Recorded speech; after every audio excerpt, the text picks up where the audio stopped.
Okay, let's build the decrypting function for Caesar Cipher problem, the one we made in our previous video. If you missed that, don't worry, this one still makes perfect sense. The Caesar Cipher simply shift each letter by a few inputs in the alphabet.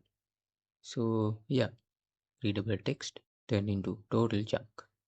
But in this video, we are going to do the opposite. Turn that junk back into readable text.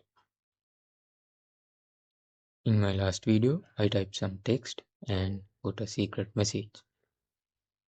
That was the trick I pulled.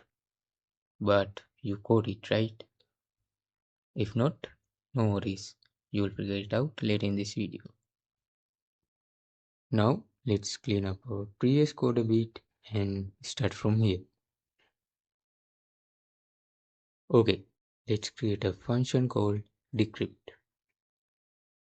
Basically, we are going to reverse the encrypt function. Just like in the encrypt function, we need two things: the encrypted text and the shift value. Let's also create an empty string called decrypted text. We'll use this to store our decrypted characters as we loop through each encrypted character in this parameter variable. And yep, it sounds like a for loop, right? Here, encrypted text is our iterable, and I, that's our dummy variable. Inside the loop, we need to find the index of our current character from our character list. This list here comes from my last video. It was built using list comprehension and this build function. It includes all the characters we need in this program. Then we calculate the original index for that encrypted character. To do that, unlike before, we subtract the shift value from the index.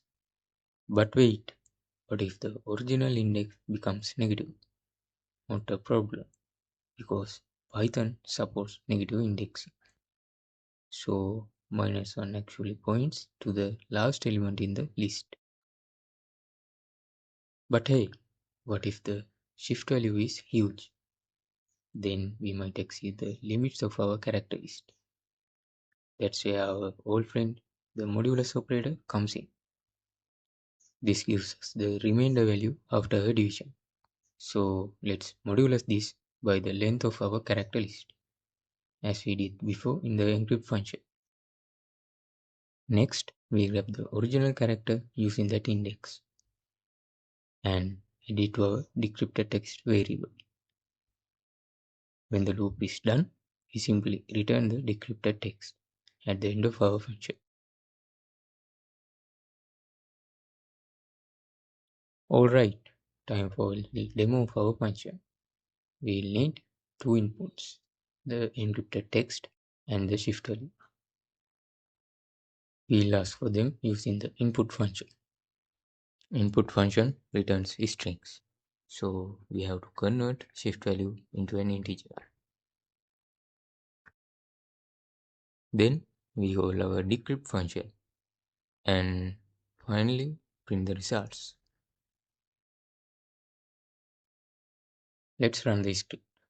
I'll type this as input and enter 3 as the shift value. If we get the same junk text we saw in our previous video, then it works. Yep, now you get it, right? I mean the trick. There is another way to do this, but I'm not gonna explain that. But here's the code. It's a bit of hacky, but who cares? If it works, don't touch it, right?